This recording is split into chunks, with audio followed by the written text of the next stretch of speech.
ನೀಲಾಜನ ಸೇವಾ ಫೌಂಡೇಶನ್ ಸಂಸ್ಥೆಯ ನೂತನ ಕಚೇರಿಯ ಉದ್ಘಾಟನಾ ಸಮಾರಂಭ ಯಶಸ್ವಿಯಾಗಿ ನೆರವೇರಿತು. ನೂತನ ಕಚೇರಿಯ ಉದ್ಘಾಟನೆಗೆ ನವದೆಹಲಿಯ ಇಂಡಿಯನ್ ಯಂಗ್ ಎಂಟರ್ಪ್ರಿನರ್ಸ್ ಫೋರಂನ ಅಧ್ಯಕ್ಷರಾದ ಲೋಕೇಶ್ವರ್ ನಾಯಕ್ ಅವರು ಆಗಮಿಸಿದ್ದರು. ಇದೇ ವೇಳೆ ಅವರು ನೀಲಾಜನ ಸೇವಾ ಫೌಂಡೇಶನ್ನ ಸಂಸ್ಥಾಪಕರಾದ ವೆಂಕಟರಾಜು ವಿ. ಅವರಿಗೆ ಆತ್ಮೀಯವಾಗಿ ಶುಭ ಹಾರೈಸಿದರು. ಬಳಿಕ ಮಾತನಾಡಿದ ಲೋಕೇಶ್ವರ್ ನಾಯಕ್ ಅವರು, ವೆಂಕಟರಾಜು ಅವರು ಸಮಾಜ ಸೇವೆಯಲ್ಲಿ ತೊಡಗಿರುವುದು ಹೆಮ್ಮೆಯ ವಿಷಯ. ಅವರು ಮುಂದೆಯೂ ಇಂತಹ 10 ಜನಪರ ಸೇವೆಗಳನ್ನು ಮಾಡಲಿ ಎಂದು ಹಾರೈಸುತ್ತೇನೆ.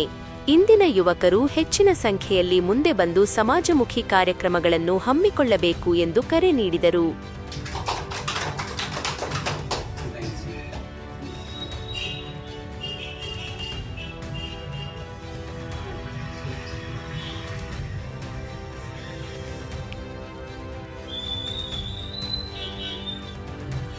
ನಮಸ್ಕಾರ.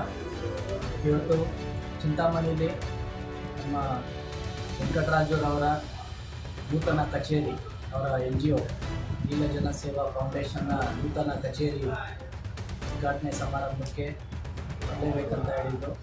ಅದಕ್ಕೆ ಸ್ಕೆಡ್ಯೂಲ್ ಇದ್ರೂ ಅಂದರೆ ಯೂತಲ್ಲಿ ಸುಮಾರು ಜನ ಈಗ ಯೂತ್ ರಿಲೇಟೆಡ್ ಆರೆಲ್ಸ್ ಈಗ ಯೂತ್ ಎಂಪವರ್ಮೆಂಟ್ ರಿಲೇಟೆಡ್ ತುಂಬ ಸೋಷಿಯಲ್ ಸರ್ವಿಸ್ ಮಾಡ್ತಿದ್ದಾರೆ.